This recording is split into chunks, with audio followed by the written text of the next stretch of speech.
behind closed doors, we're enemies, but facing the public, we are all one aftermarket. And what this bill is, ultimately on paper, it's an insurance bill.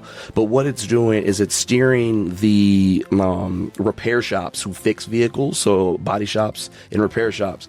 It requires OEM procedures, and if you read OEM procedure, they require the OEM part, so it becomes an outlawed aftermarket part. There are things that affect our member businesses every single day, and they come hard and fast at the state level. So what we were doing was, how do we put money in hands of kids that actually want to be in the automotive space? So scholarships, as well as providing tools for them as well. Let's film some content and really just educate our lawmakers and make some good trouble.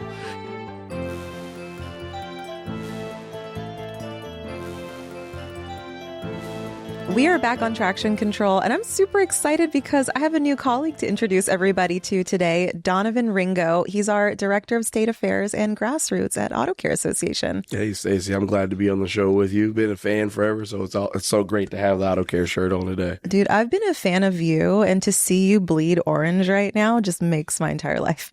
No. I'm excited to have this opportunity to talk about what I'm going to be doing with the Auto Care Association. Absolutely. Super proud to have you.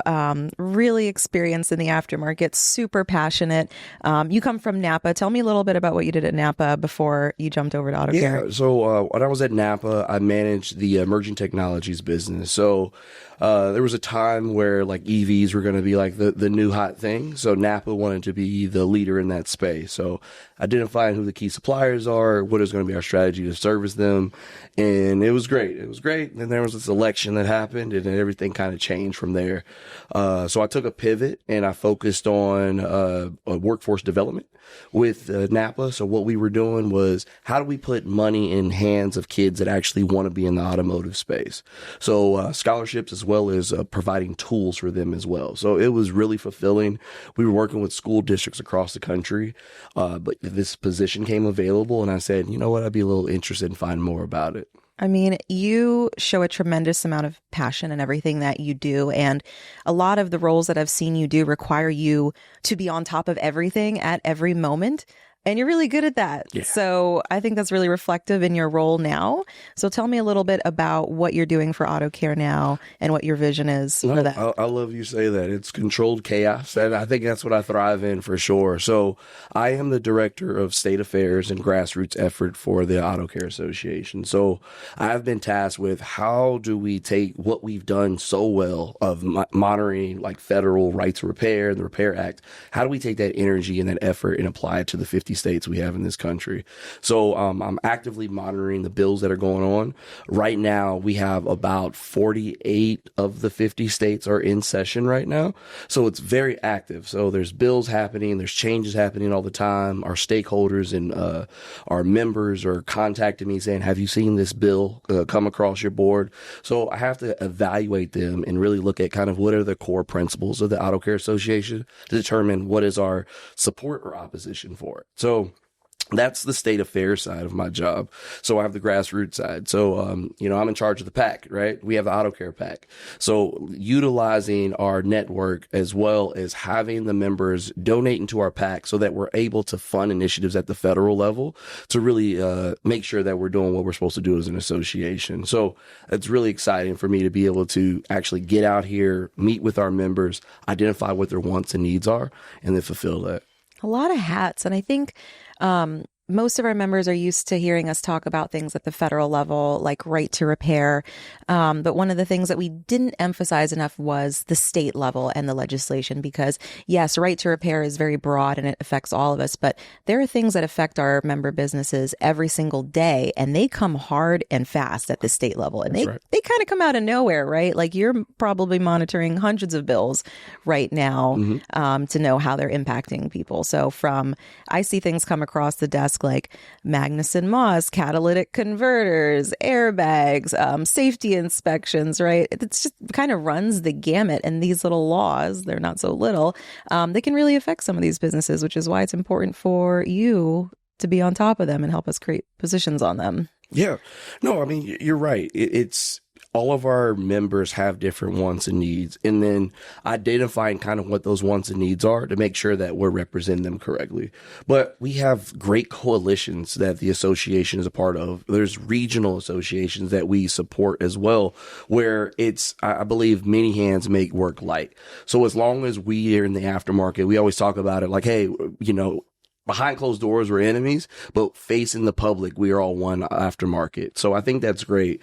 So really just how do we figure out like, okay, so if let's take EPR laws are come into effect, those are affecting our wholesale distributor partners, where a shop wouldn't really care about that, but we still have to be able to engage on that and act on that. But our shop owners may care about simple things like, hey, they're changing the tax code, or they're changing how scholarships or apprenticeships are working in my state.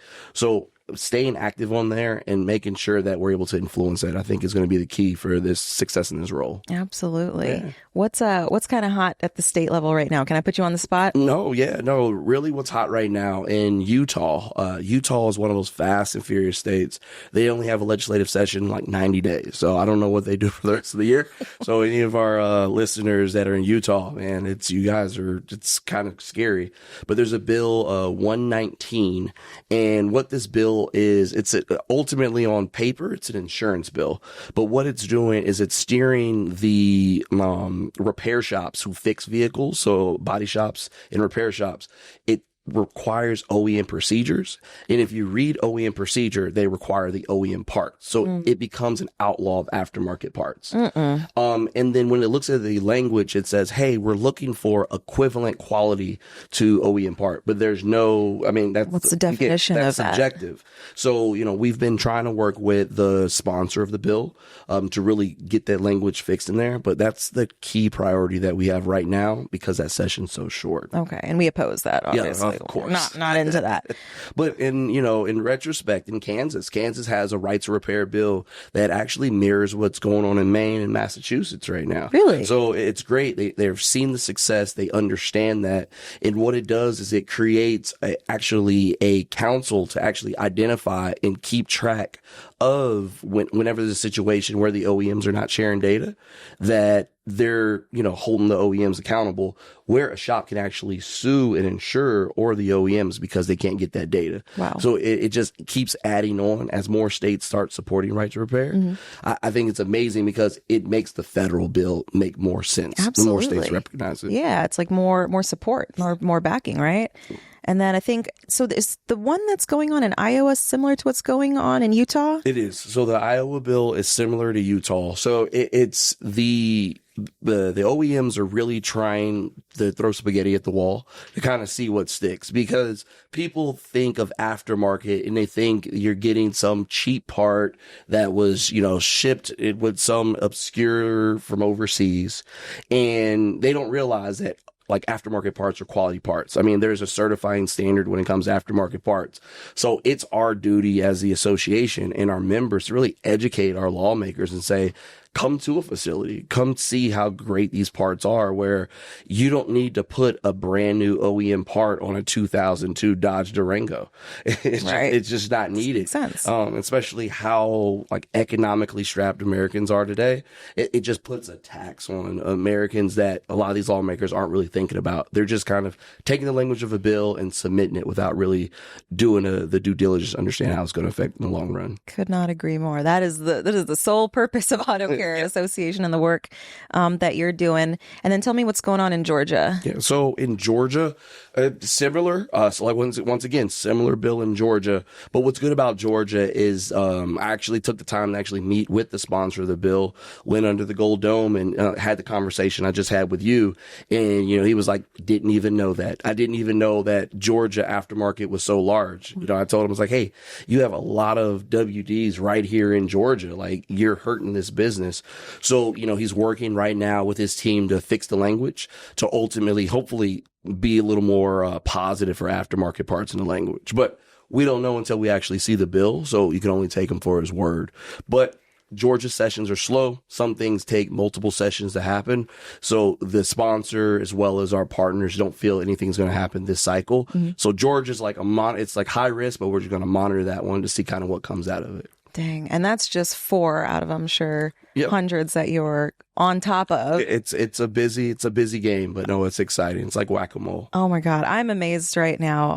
And also really excited because I'm hoping that, folks are really saying like Auto Care has got, your back. We're on the ground in the States following all of these things.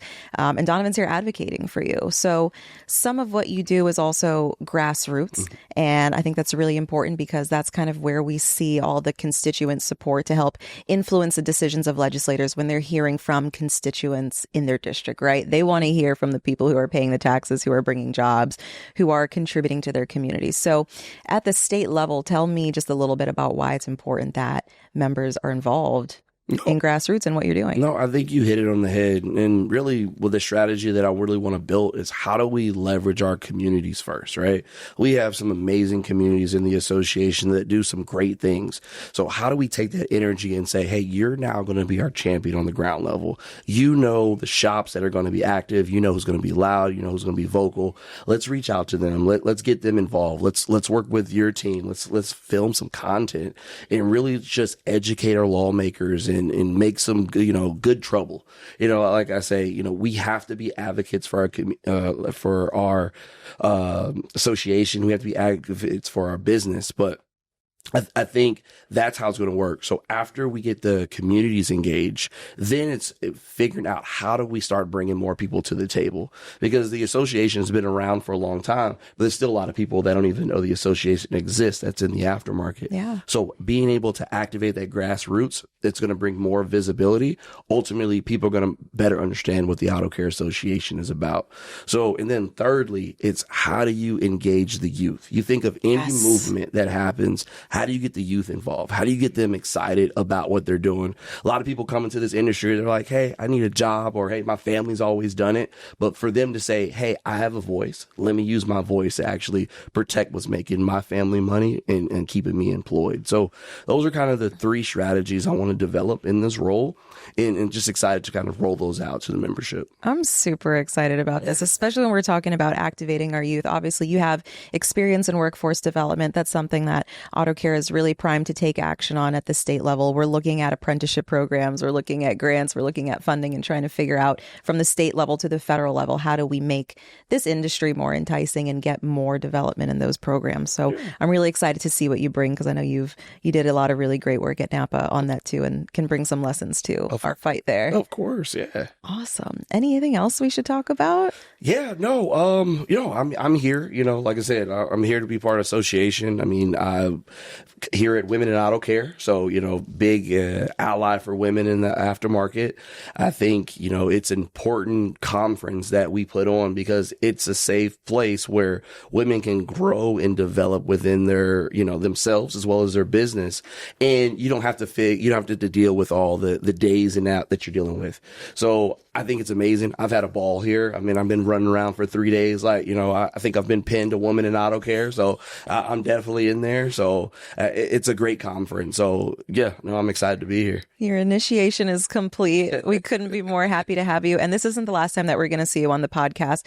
We're going to work to bring our audience more consistent state affairs updates and let them know what is happening on the road as you're there. So Donovan, thank you so much for joining us. Of course. Thanks, Stacey. I appreciate the opportunity. Cheers. Cheers.